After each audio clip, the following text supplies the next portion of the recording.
Psychotherapy is such a personal and private process that it is a mystery to most people who have never gone through it. The following series is a unique effort that allows us to sit in on what is ordinarily a very private therapeutic experience. An actual patient was courageous enough and considerate enough to allow herself to be photographed while actually engaged in therapy with 3 different therapists. Thus, we are allowed the privilege of seeing and feeling what really transpires. A film series like this, in which 3 therapists, distinguished by their different orientations, share their therapeutic endeavors, has never been made before.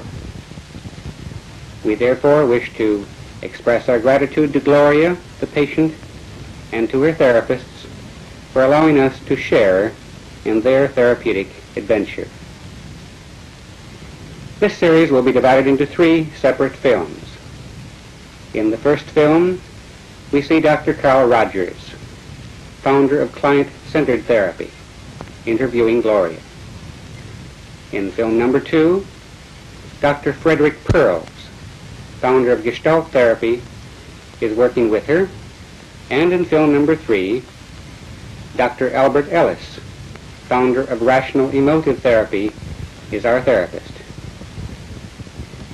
Each therapist will first describe his system of therapy briefly. He will then demonstrate his work with Gloria, and then he will comment briefly on his work. Now, here's Dr. Carl Rogers.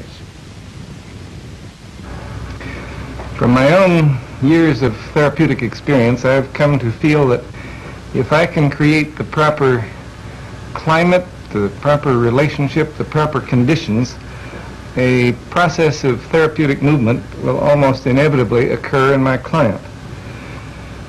You might ask, what is this climate? What are these conditions? Will they exist in the interview with the woman I'm about to talk with, whom I've never seen before? Well, let me try to describe very briefly what these conditions are as I see them. First of all, one question is, can I be real in the relationship? This has come to have an increasing amount of importance to me over the years. I feel that genuineness is another way of describing the quality I would like to have. I like the term congruence, by which I mean that what I'm experiencing inside is present in my awareness and comes out through my communication. In a sense, when I have this quality, I'm all in one piece in the relationship. There's another word that describes it for me. I feel that in the relationship, I would like to have a transparency. I would be quite willing for my client to see all the way through me, that there would be nothing hidden. And when I'm real in this fashion that I'm trying to describe, then I know that my own feelings will often bubble up into awareness and be expressed, but be expressed in ways that won't impose themselves on my client. Then the second question I would have is, will I find myself prizing this person, caring for this person? I certainly don't want to pretend a caring that I don't feel. In fact, if I dislike my client persistently, I feel it's better that I should express it.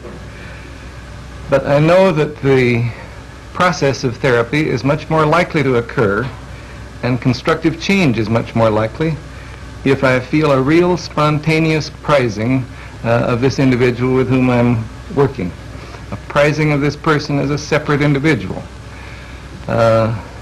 You can call that quality acceptance, you can call it caring, you can call it a non-possessive love if you wish. I think any of those terms tend to describe it. I know that the relationship will prove more constructive if it's present. Then the third quality, will I be able to understand the inner world of this individual from the inside? Will I be able to see it through her eyes? Will I be able to be sufficiently sensitive to move around inside the world of her feelings so that I know what it feels like to be her, so that I can sense not only the surface meanings but some of the meanings that lie somewhat underneath the surface. I know that if I can let myself sensitively and accurately enter into her world of experience, then change and therapeutic movement are much more likely. Well, suppose I am fortunate and that I do experience some of these attitudes in the relationship, what then?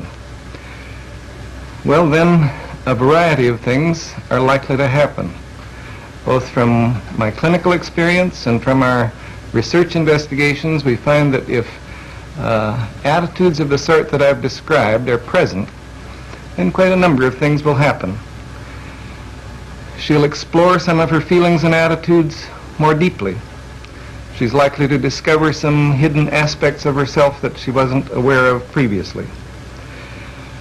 Feeling herself prized by me, it's quite possible she'll come to prize herself more.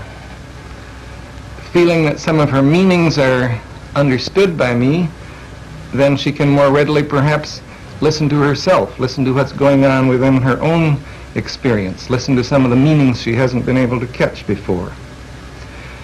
And perhaps if she senses a realness in me, she'll be able to be a little more real within herself. I suspect there will be a change in the manner of her expression. At least this has been my experience in other instances. From being rather remote from her experiencing, remote from what's going on within her, it's possible that she'll move toward more immediacy of experiencing, that she will be able to sense and express what's going on in her in the immediate moment. From being disapproving of herself, it's quite possible she will move toward a greater degree of acceptance of herself. From somewhat of a fear of relating, she may move toward being able to relate more directly and to encounter me more directly. From construing life in somewhat rigid black and white patterns, she may move toward more tentative ways of construing her experience and of seeing the meanings in it. From a locus of evaluation which is outside of herself, it's quite possible she will move toward recognizing a greater capacity within herself for making judgments and drawing conclusions. So those are some of the changes that we have